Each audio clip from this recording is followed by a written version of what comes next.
That night, Susie came into my room, jumped on the bed, and said, I figured out how we're going to be stewards. And she said, we're going to have a song and dance show in our backyard and invite the neighbors, and you're going to sing and dance, and I'm going to sell the tickets. I said, even then I thought, 5 years old, what am I?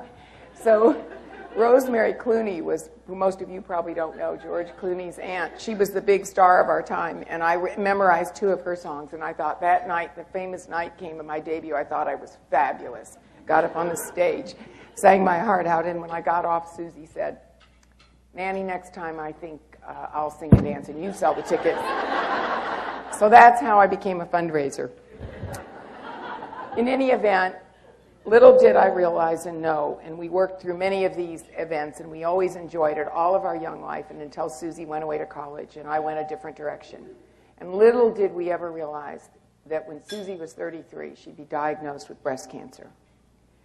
They were words you didn't speak aloud in 1978 very often, and particularly not a town like Peoria. You couldn't print the words in the newspaper. They couldn't be on radio. It was called the Big C. People hid in the shadows, and you were ashamed if you were diagnosed with a disease like this, and probably let go from your job if you had one. Also, you were considered mutilated somehow, because the only treatment options available at that time were pretty aggressive surgery. So for a young woman, she was literally scared to death. I was living in Texas at the time and tried to do everything I could to get her to come and get another opinion, but it was so difficult for her.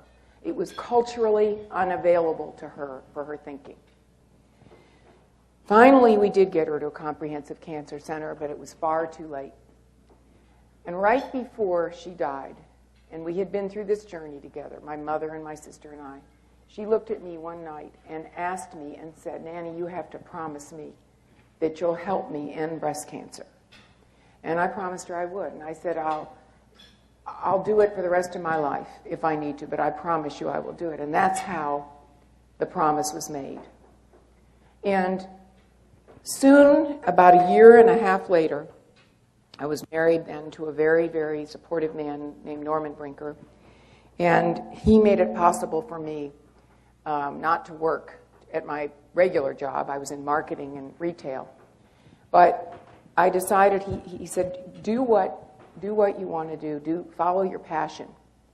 And so I created the Susan G. Komen Foundation for the advancement of breast cancer research, treatment, and education with 12 very good friends of mine in my living room one night, or one afternoon.